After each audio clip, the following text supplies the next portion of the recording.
Fala pessoal, boa noite, queridas empreendedoras, empreendedores, espectadores do meusucesso.com. Bem-vindos à nossa quarta aula sobre o estudo de caso Efeito Rede, que conta a trajetória do Romero Rodrigues e do Buscapé. Eu sou a Renata Flores e estou aqui para mais uma aula exclusiva para você aprender com um empreendedor que já vivenciou as mesmas dores que você e conseguiu escalar no digital quando a internet ainda mal existia. O Buscapé foi a primeira startup brasileira e fez parte de uma revolução no mercado digital que surgiu através das plataformas que hoje estão presentes no nosso dia a dia, como Uber, a Amazon, Airbnb, Google, enfim, todas essas que você já conhece. Então, eu te convido a aprender com quem conseguiu transformar o seu negócio em uma referência no mercado digital. Olha só que bacana, eu separei aqui hoje uma notícia recente que saiu em diversos meios de comunicação sobre uma nova estratégia do AliExpress que tem tudo a ver com o tema da nossa aula de hoje. Não sei se vocês viram, mas o AliExpress anunciou a abertura do seu marketplace a lojistas brasileiros. E isso impacta diretamente na competitividade das grandes plataformas de comércio eletrônico que já operam aqui, como o Mercado Livre e o Shopee. Para você ter uma ideia, o AliExpress pertence ao Alibaba, um grupo chinês considerado o maior do mundo no comércio eletrônico e que agora vai ter logística própria por aqui, no Brasil. Então você imagina o barulho e as mudanças das estratégias competitivas que isso já está causando. Você percebe a importância de entender direitinho como funciona essa mentalidade das plataformas? É questão de sobrevivência no digital e isso impacta o seu negócio. A gente vai discutir isso ainda mais a fundo, então eu quero dar boa noite para o nosso protagonista do estudo de caso, Romero Rodrigues, porque ele também precisou competir com gigantes como o Google e o PayPal lá atrás. Então, Romero, antes de dar boa noite, eu já quero saber um pouco o que você acha dessa movimentação do AliExpress para o mercado brasileiro. Boa noite, conta pra gente. Boa noite, Renata, Fernando, empreendedores, empreendedoras. Olha, vai realmente mexer com o mercado. O Alibaba é a maior plataforma de e-commerce do mundo, além da Amazon, né? E faz muito sentido. Quando a gente pensa na plataforma, que nem a gente já discutiu um pouquinho nas últimas aulas, a gente pensa muito em criar aquela externalidade, aquele tal efeito rede. E esse efeito rede é justamente conectar mais gente na plataforma. Então, uma plataforma que tem mais vendedor vai naturalmente atrair mais comprador. E cada vez que tem mais comprador, a plataforma fica mais atraente para novos vendedores. Isso cria aquele ciclo virtuoso que a gente vem conversando a respeito. Então, faz todo sentido, na minha opinião.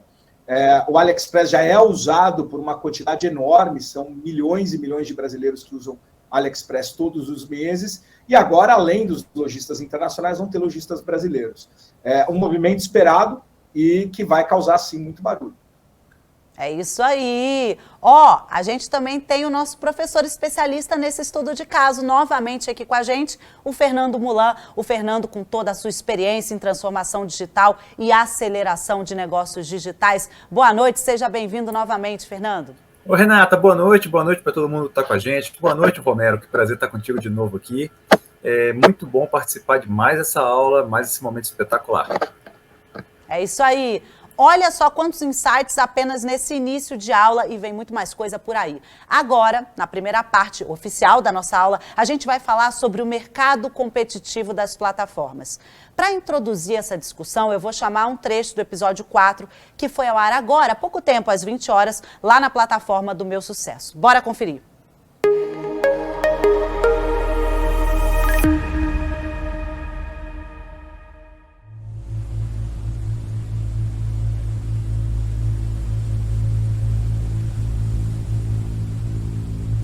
Chegou um ponto em que a gente deu certo, ficou grande, mas não grande o suficiente. Nossos competidores eram enormes.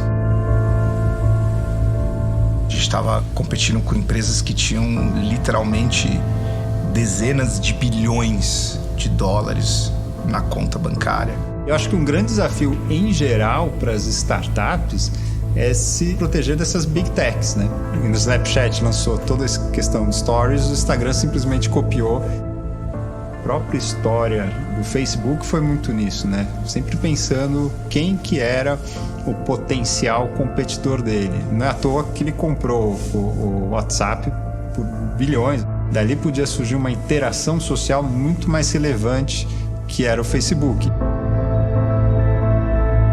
Curiosamente, é uma discussão que sempre vai e volta, está acontecendo agora de novo, não só com buscadores, mas também com as plataformas de celular, o quanto elas cobram, do Spotify e assim por diante. Ô Romero, o mercado das plataformas é muito competitivo e quem se sai bem consegue construir um império. A gente vê, por exemplo, Uber 99 disputando os usuários. O que você considera essencial para entrar em um mercado altamente competitivo? Olha, eu acho que um ponto importantíssimo é diferenciação. Então, se você vai entrar no mercado que você já tem grandes empresas atuando e grandes plataformas atuando, você, sem dúvida nenhuma, tem que entrar com um diferencial. De preferência, um diferencial que seja muito difícil para o teu competidor copiar, né? E o segundo é qualidade na prestação do serviço, que não deixa de ser também um diferencial, né? Mas você está muito preocupado com reter o máximo de usuários novos que você conquistar para essa plataforma. Posso dar um exemplo simples e muito comum.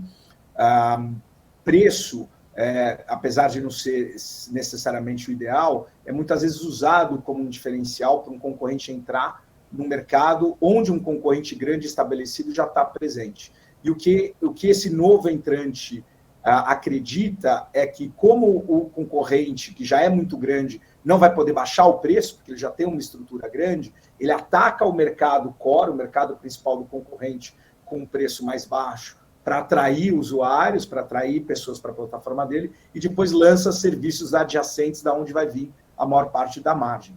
Então, é muito comum, quando você tem negócios disruptivos, que o negócio disruptivo, apesar de milionário, bilionário, ele diminua o tamanho do mercado.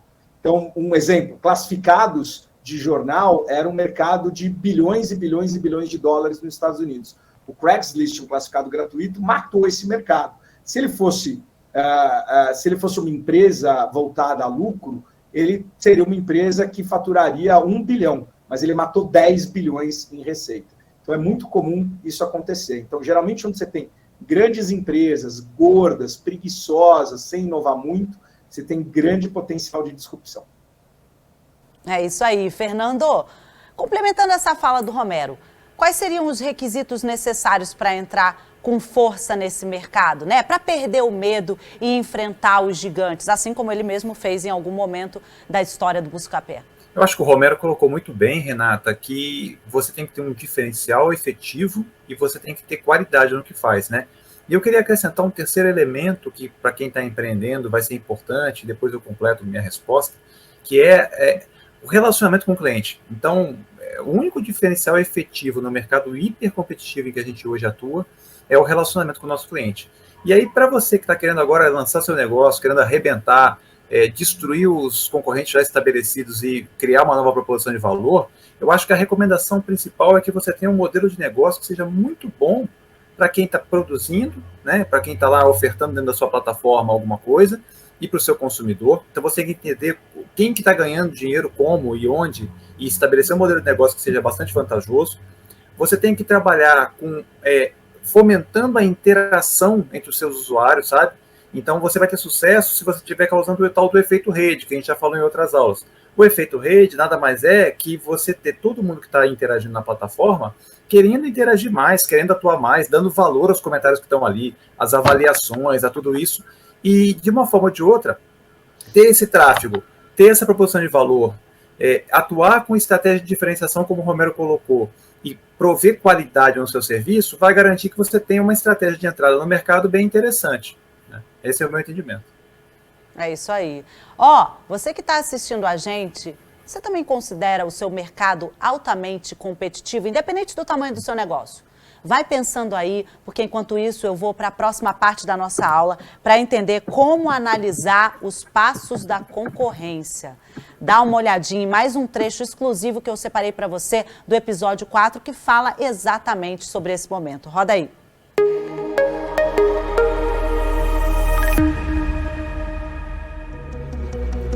2011 veio e o Google finalmente lançou o Google Shopping no Brasil.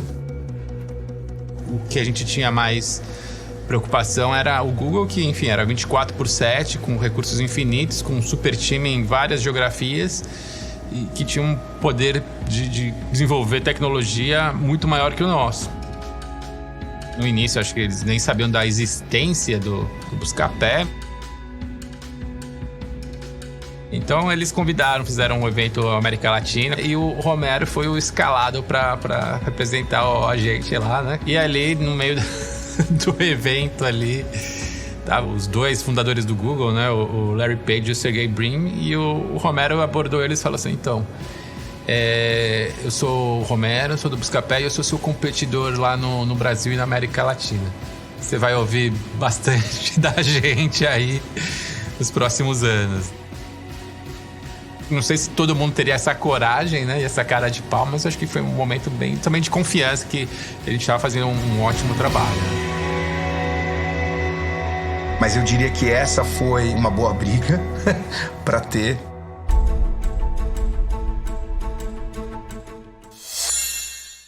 Nossa, Romero, eu imagino você lá com seu negócio prosperando, sendo líder de mercado, e aí do nada surge um concorrente como o Google. Ninguém mais, ninguém menos que o Google. Olha, se eu fosse empreendedora, com certeza eu ficaria um tanto quanto abalada. Na sua opinião, quando é vantajoso seguir competindo com uma gigante e quando é melhor vender o seu negócio para eles? Afinal, eu acho que você passou pelos dois momentos, né? Renata, é sempre uma decisão muito difícil, uma avaliação complicada. Nós tivemos uma vantagem, eu diria, que é o fato, e acho que a maioria dos empreendedores, se for sagaz, se tiver antenado, ele tem essa vantagem também, que foi o fato da gente antecipar um pouco os possíveis movimentos que aconteceriam no mercado brasileiro. Então, observando o que aconteceu nos Estados Unidos, observando o que aconteceu na Europa, a gente pôde perceber que cedo ou tarde o Google entraria no nosso espaço e entraria fazendo um dumping, entraria cobrando zero pelo produto. Muito parecido com a estratégia, inclusive, que eu acabei de descrever para entrar no mercado que já tem um competidor.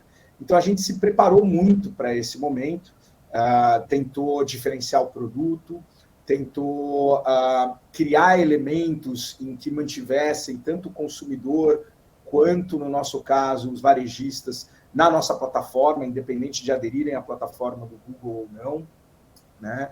E também se preparou até do ponto de vista jurídico, né? Então, existia um questionamento muito grande no mundo todo, se isso eram práticas competitivas ou não, e a gente sabia que, independente de ganhar ou não uma ação dessa natureza, se a gente trouxesse à tona esse elemento, isso frearia a velocidade com que, eventualmente, o Google seria predatório.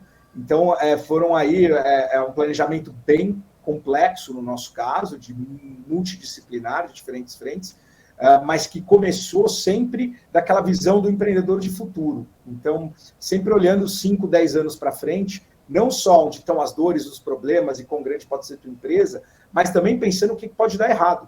E você pensar o que pode dar errado e antecipar isso, vai te tornando mais resiliente, sem você ter que necessariamente passar por toda a dor. Então, toda vez que a gente fechava a lojinha, fechava ali o Buscapé e voltava para casa, tarde da noite, voltava no outro dia de manhã cedo, a gente abria, e eu brincava que a gente abria sem a sensação de se o negócio existia ou não, porque a qualquer momento alguém poderia criar alguma coisa 10 vezes melhor e a gente estaria fora do mercado.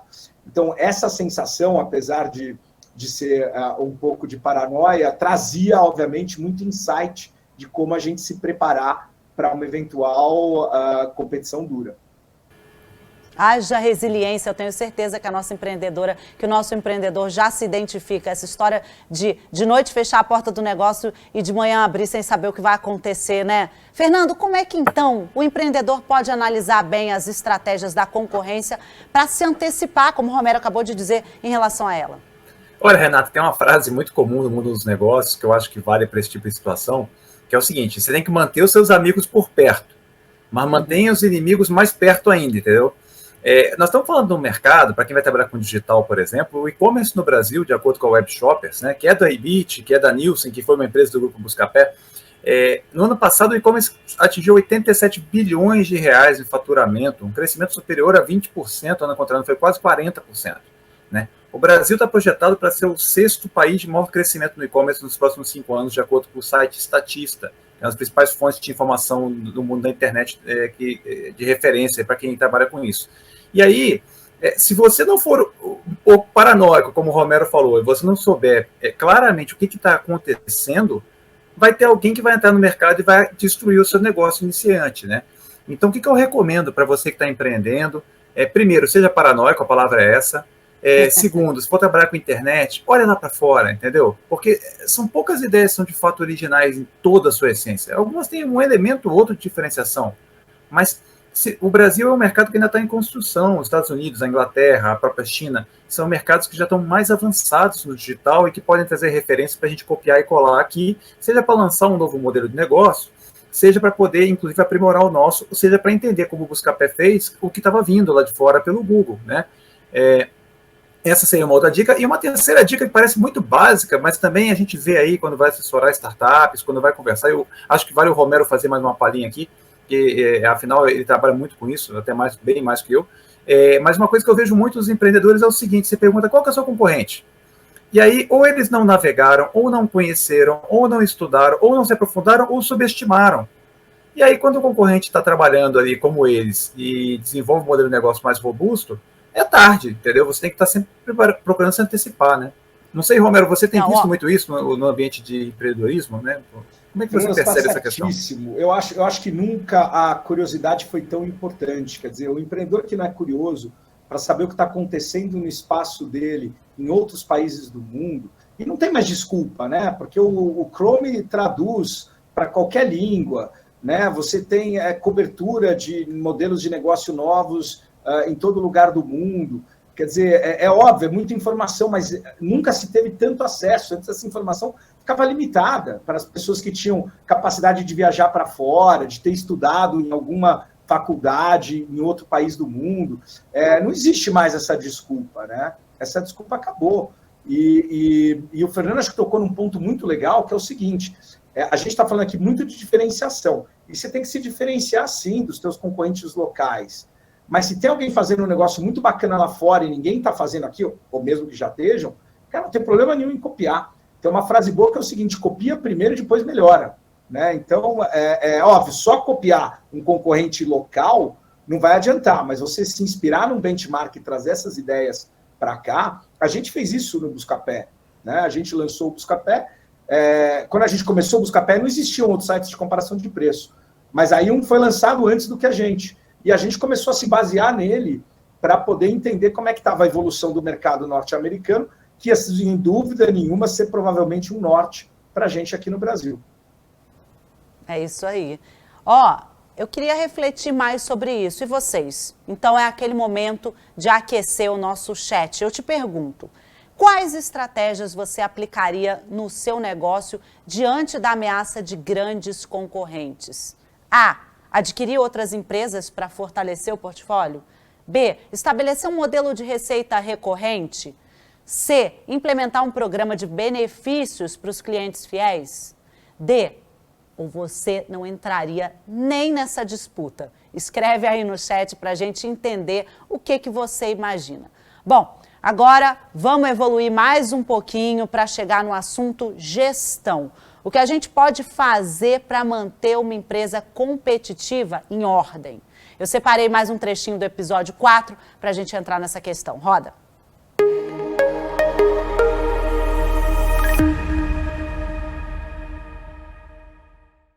Quando lançou o primeiro filme do Steve Jobs, eu recebi 2 mensagens de texto, ainda não tinha WhatsApp, de ex-colaboradores, falando: pô, assisti o filme do Steve Jobs e, pô, lembrei de você. Quisera eu ter a genialidade ou a conta bancária do Jobs. Tinha um cinismo, né, gostoso na mensagem. Não era por causa da genialidade, era por causa da truculência que eles mencionaram. Eu vejo a paixão doentia ou quase doentia do Jobs pela Apple. Eu não posso negar que eu tive no Buscapé. E aí você tinha criador e criatura misturadas bastante, né? É difícil negar isso. Nunca chegaria aos 1.600 colaboradores que a gente chegou depois sem isso.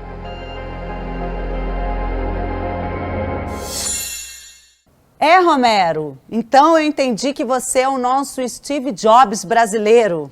Tá, brincadeiras à parte, eu quero saber se você acredita que uma postura mais dura de um líder é importante para lidar com momentos difíceis, né? Por exemplo, como a concorrência desafiadora, ou hoje, 2021 para 2022, você já tem uma outra visão. Vamos debater isso aqui. Eu acho que não, Renata, eu acho que não. Obviamente, a gente começou o Buscapé muito cedo, e cedo para o mercado, cedo para a gente. Então, imagina, eu tinha o desafio de ter sido chefe sem nunca nem ter sido funcionário. E não existia profissionais de internet prontos, porque não existia internet. Então, nosso time era praticamente só estagiários, que, graças a Deus, se formaram, né? Criaram, aprenderam muito no Buscapé, em outras oportunidades depois, e criaram, que a gente até brinca hoje de máfia Buscapé, estão aí hoje dirigindo grandes empresas digitais. E olhando em retrospectiva, era muita energia que poderia ter sido colocada de outra forma, né? Porque, obviamente, a paranoia e o desespero e a paixão que eu tinha pelo Buscapé, desespero dele sumir, paixão que eu tinha dele prosperar, fazia com que o meu estilo de liderança no começo fosse de muita energia. E isso nem sempre é o melhor para você tirar o que você precisa tirar do teu time, né? E aí, obviamente, com o tempo, eu fui aprendendo, fui aprimorando. Eu brinco que num determinado momento eu e o Buscapé fomos para o divã junto, para resolver o nosso casamento. E foi mesmo, literalmente? Foi mesmo, não, foi mesmo, porque coincidentemente o Buscapé sofria de um dilema. A gente estava começando a fazer várias aquisições e sofria de um dilema de rixas internas. Então, você não é Buscapé porque você era da outra empresa, e o time, em vez de estar trabalhando junto, estava cada vez mais separado. Curiosamente, isso acontece, é muito comum isso acontecer em empresas, mesmo sem aquisição, quando a empresa começa a passar dos 150 colaboradores. Se você não tem um processo de cultura muito forte, onde você imprime os valores, pratica eles, você começa a ver o time se dissipar, né? Então, para o empreendedor e empreendedora que está assistindo a gente, que está com o time crescendo rápido, a minha principal dica é cuida da cultura, né? É um mantra, você tem que praticar ela constantemente. E, de certa forma, o que eu descobri no divã foi que o propósito do Buscapé e o meu propósito continuavam intactos. O que, no caso do Buscapé, a gente não tinha feito foi ter criado uma ferramenta, né, de gestão para transmitir esses valores, para transmitir essa cultura para os colaboradores, a partir do momento que a gente saiu de uma sala que todo mundo conseguia enxergar os fundadores no dia a dia, estava todo mundo junto e seguia, por exemplo, para um processo onde era uma empresa com vários escritórios, isso começou a se dissipar. E no meu caso foi aprender a tirar mais valor do time que eu tinha e mentorando esse time de uma forma mais próxima. Como é bom, como é importante olhar em retrospectiva, não é, empreendedor? A Flávia Lippe fala muito disso, nossa neurocientista comportamental, na série dela. Por isso que é interessante que você anote. Veja que o Romero, ele faz uma retrospectiva aí desses 20 anos, ou um pouco mais, não é isso, Romero? Mais ou menos quantos anos que a gente tem, desde que você começou? 22, você tinha ali 23 anos. 22, 23 anos, então aí 19, por volta de 20 anos. Exato. E todas essas mudanças e essa evolução dele, não só como líder, mas também como pessoa. Fernando, você comenta na sua aula que um dos principais diferenciais de gestão de plataformas é o entendimento de que as empresas precisam cooperar e co-criar para gerar valor.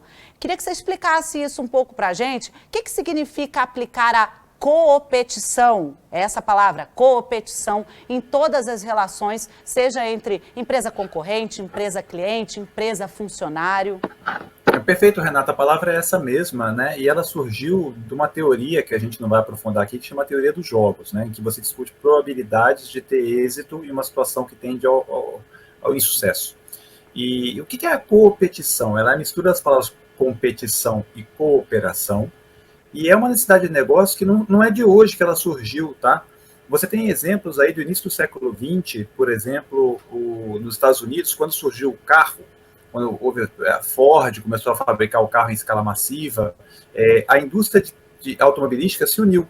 Então, os fabricantes de pneus, de peças, de carros, fizeram uma outra empresa, que era uma empresa para construir estradas no estado de Nova York, para garantir que, se tivesse estradas, eles venderiam carros, né? E esse foi um primeiro exemplo, um dos primeiros exemplos no mundo de competição, em que você tinha competidores, né? Porque eram mais fabricantes, não era só a Ford, eram vários fabricantes que se uniram para fazer essa rodovia, porque todos ganhariam com mais consumidores usando carros, né? E aí a gente tem vários exemplos no mundo digital e no mundo contemporâneo. Quando você usa a competição como estratégia de negócio, quando você é mais fácil que concorrentes históricos ou clássicos ou tradicionais se unam, aumentem o bolo, né, aumentem o tamanho do mercado em potencial e depois eles voltem a brigar ou dividem de uma maneira mais inteligente e coerente aquele total de negócio gerado.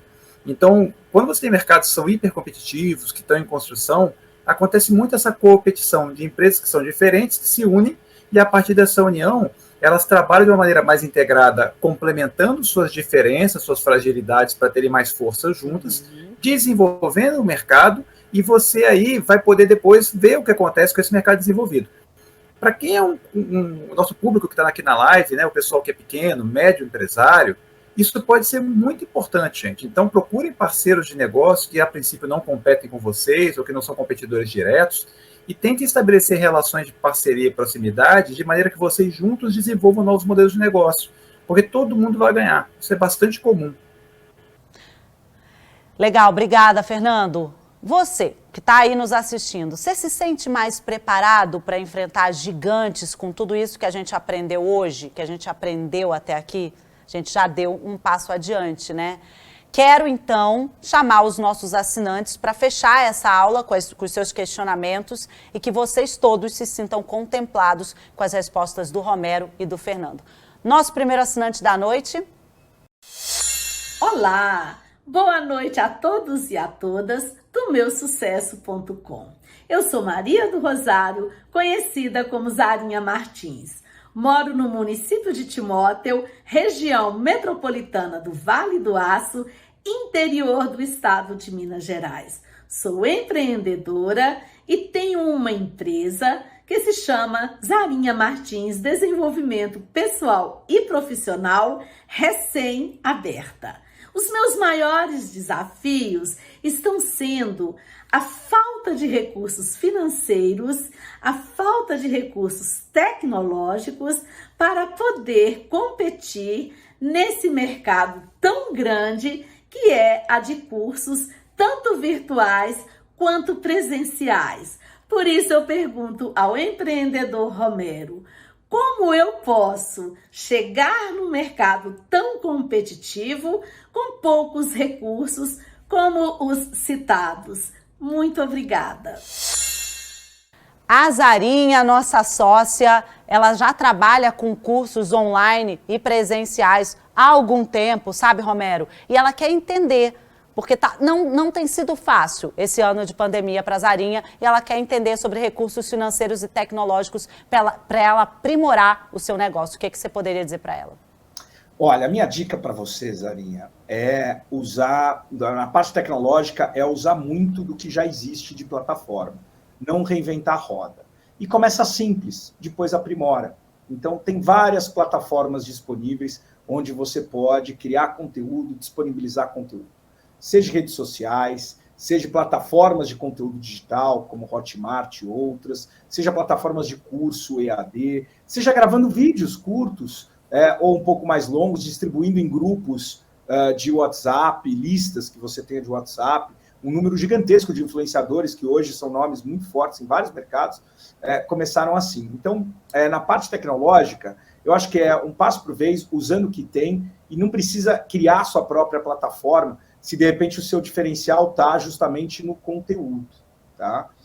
Na parte financeira, eu tentaria pensar também em modelos criativos, que podem ir desde crowdfunding, onde você vai buscar um financiamento da comunidade, depende dos seus melhores alunos, que mais gostaram, que mais foram impactados pelo que você trouxe de aprendizado para eles, até investidores.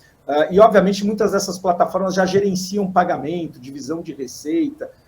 Então, eu acho que é algo que você pode trabalhar. No geral, o mais importante é, através dos teus cursos, né, como é que você está aprimorando, né, a vida das pessoas, como é que os teus alunos estão crescendo. E acho que quanto mais você fizer eles crescerem, mais isso cria também um ciclo positivo deles recomendarem. Então, eu trabalharia muito em cima dos teus alunos felizes. Então, eu faria uma pesquisa de satisfação com eles. Todos que vão dar uma nota boa, eu pediria para eles propagarem e contarem para os amigos nas redes sociais sobre a sua plataforma. Você pode, inclusive, dar um desconto no próximo curso, você pode incentivar de alguma forma, mas é aproveitar esses promotores naturais do teu negócio para trazer novos alunos. Dicas valiosas do Romero Rodrigues, mas, Fernando, eu quero que você complemente para a Zarinha. Então, Renata, poxa, é muito bacana porque o Romero deu uma resposta extremamente completa e fica difícil até, assim, trazer elementos adicionais para poder ajudar aí a nossa querida Zarinha, né? Eu acho que tem duas questões que talvez possam complementar o que ele colocou. Eu queria voltar no ponto que ele falou dos seus clientes, Zarinha. Assim, em geral, o empreendedor ele procura sempre olhar para novos clientes, né? A gente está sempre buscando gente que vai trazer novas fontes de receita e você poderia pensar muito claramente o que seus clientes atuais poderiam fazer de novos cursos, sabe? Pessoas que você já ajudou, que fez a vida delas progredir, que tem um testemunhal assim, que vai ser confiável. Use esses clientes para poder ou vender novos cursos, ou para poder aumentar a sua divulgação, a sua própria capacidade de trazer novos clientes. Mas acho que esse caminho é uma primeira dica importante, né, reforçando o que o Romero colocou. E tem uma segunda dica que eu daria, que é a questão do vínculo das suas metas do negócio aos seus objetivos financeiros, porque a gente muitas vezes também tem objetivos de negócio que não estão amarrados com o nosso funding, nosso processo de captação de recursos. E pode ser que na hora que você renove suas metas, olhe com um pouco mais de critério o crescimento do seu negócio, você consiga achar outras fontes de renda que vão complementar e vão possibilitar que você progrida de uma maneira mais consistente, né? Isso também pode te ajudar, tá bom? Obrigada, Fernando. Obrigada, Romero. A Zarinha é nossa sócia, mas a gente tem o Thomas, que está chegando por aqui, é um assinante novo que traz um questionamento. Manda a sua pergunta. Opa, Romero, tudo bom? Meu nome é Thomas Anjos, sou analista desenvolvedor há mais de 10 anos e sócio da empresa TecnoScience Tecnologia, onde desenvolvemos um software de XRM. E o que seria o XRM? O XRM é uma evolução do CRM, para fazer o gerenciamento de colaboradores, processos, parceiros, recursos, suprimentos e tudo o que engloba uma empresa. Então eu queria saber de você, uma pessoa experiente com startups, uma pessoa experiente com uma empresa, como criar um plano de vendas, como chegar ao nosso público-alvo, que seria uma empresa de pequeno, médio e grande porte. Nós temos o conhecimento técnico e o conhecimento de negócios, mas eu gostaria muito de saber a sua opinião e saber também uma sugestão de como criar esse plano de vendas. Eu agradeceria muito. Muito obrigado, Romero. É isso, Thomas. Super obrigada pela sua pergunta.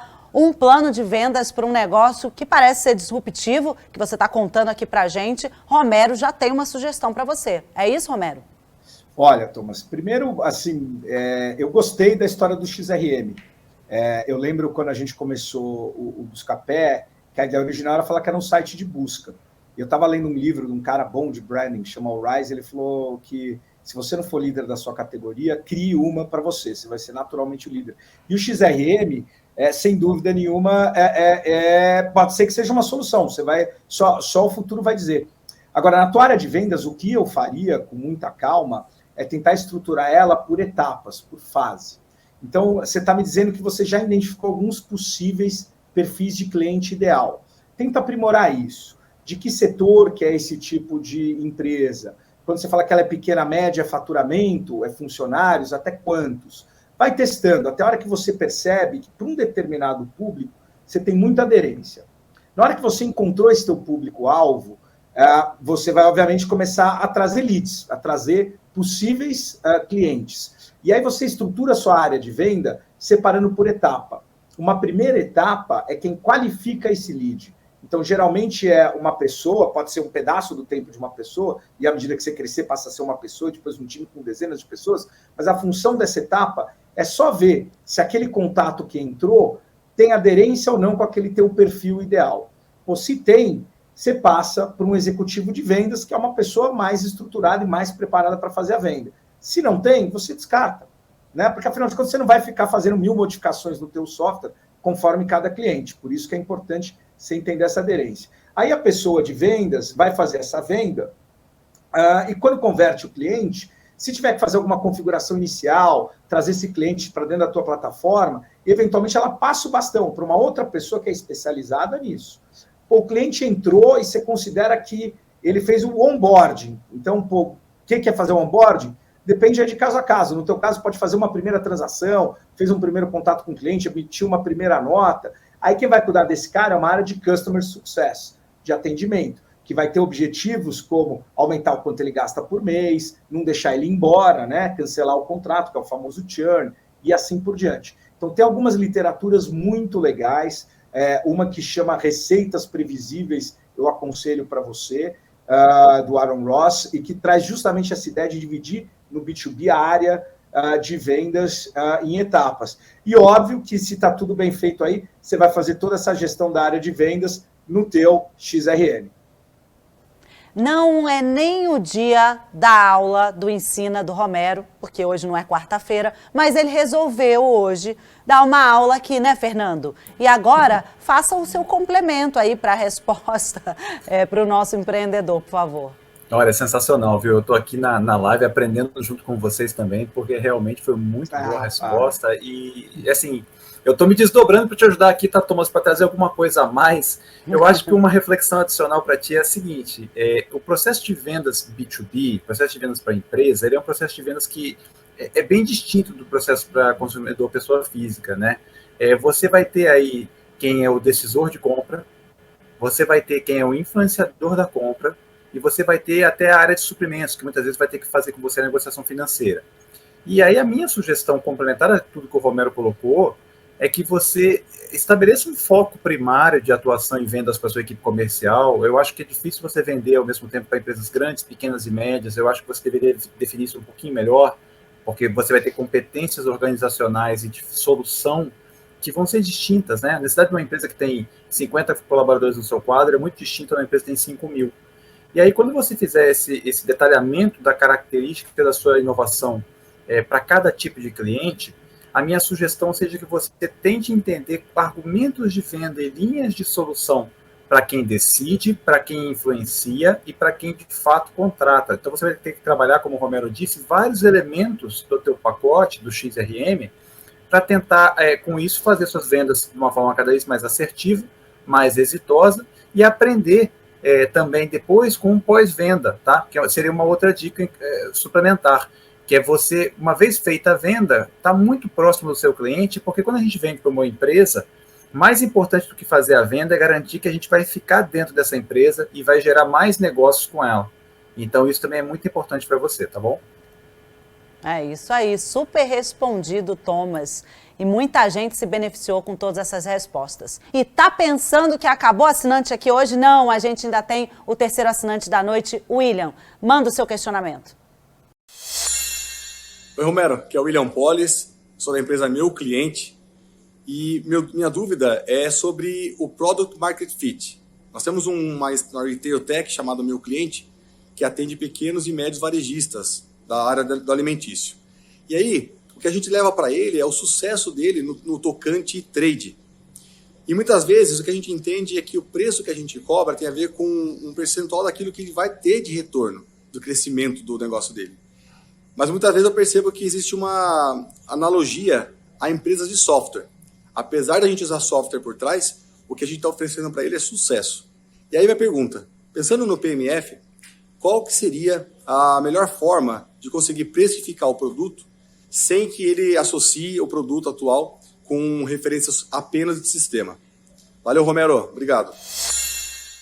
Bom, William, ele traz um assunto que Romero falou em alguns momentos na nossa jornada aqui do Efeito Rede e acho que agora é o momento dele retomar esse assunto. Vai que é tua, Romero. Oi, William, tudo bom? Bom, se eu entendi bem a tua dúvida, você até está tendo fit do teu produto no teu público-alvo, ou seja, esses pequenos varejistas, eles estão vendo valor, o que eles estão tendo dificuldade é de entender o teu modelo comercial e acabam te enxergando muito como software, mas você gostaria provavelmente que eles te enxergassem como uma solução mais completa e que com isso você pudesse cobrar um modelo diferente, talvez em vez de uma mensalidade ou licença, você cobrar um percentual, o ganho e assim por diante. Não é um problema fácil de resolver. Algumas alternativas são você criar uma estratégia de preço onde você coloca diferentes possibilidades de plano. Tá? Então, algumas empresas já fizeram isso. Então, você tem um plano que, eventualmente, você tem um custo maior mensal e você tem um custo maior por licença, ou que seja. E você tem uma outra opção onde o teu cliente vai pagar menos, mas vai ter um percentual de sucesso. Então, essa é uma forma de resolver o problema.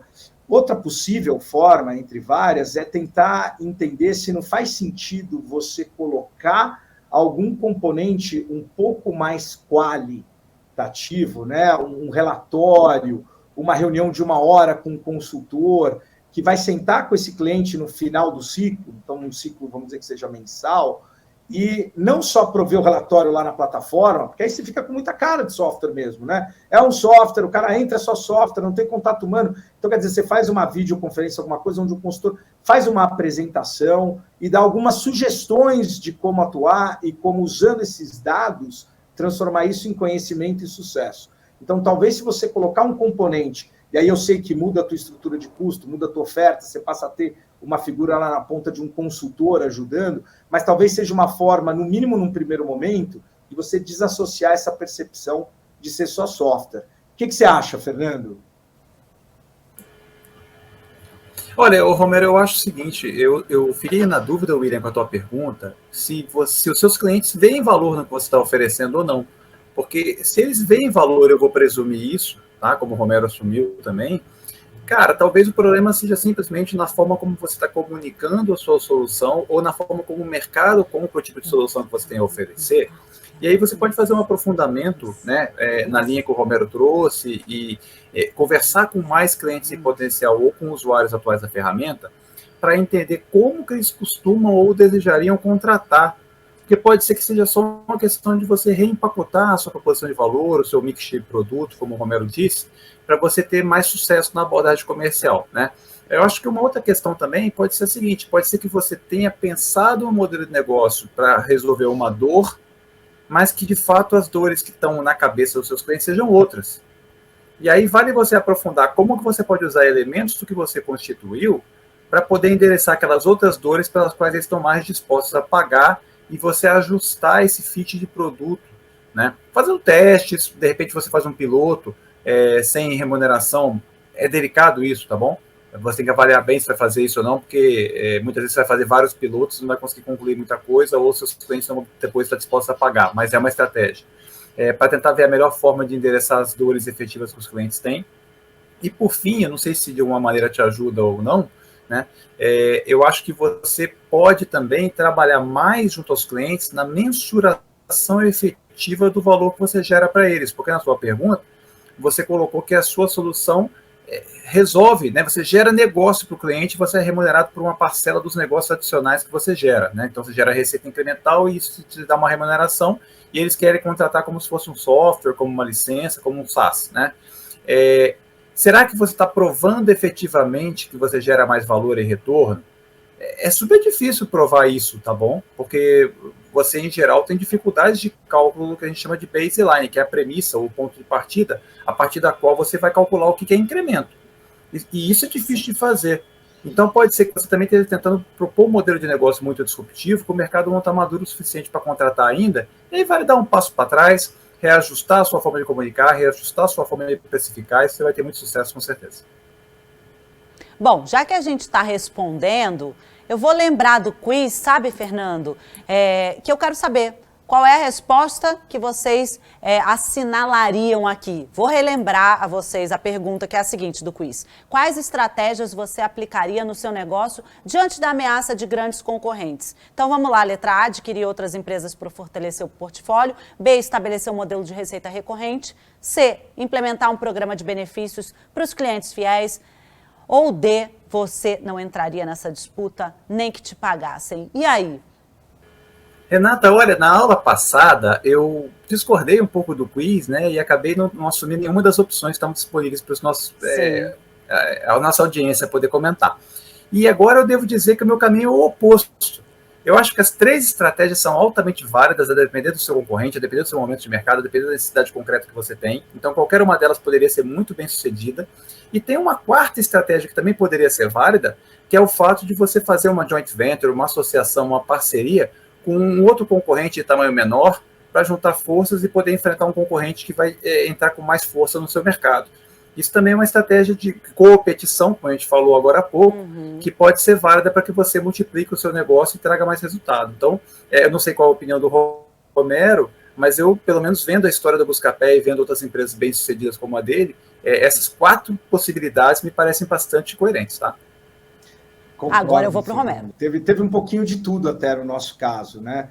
Sem academia, sem nada disso e por intuição, mas a gente adquiriu um concorrente, a gente se aproximou muito dos clientes, do varejo e também, principalmente, dos consumidores, que a gente entendia que era o nosso cliente de fato, e a gente fez aí aquisições ou enfim, investimentos em serviços complementares.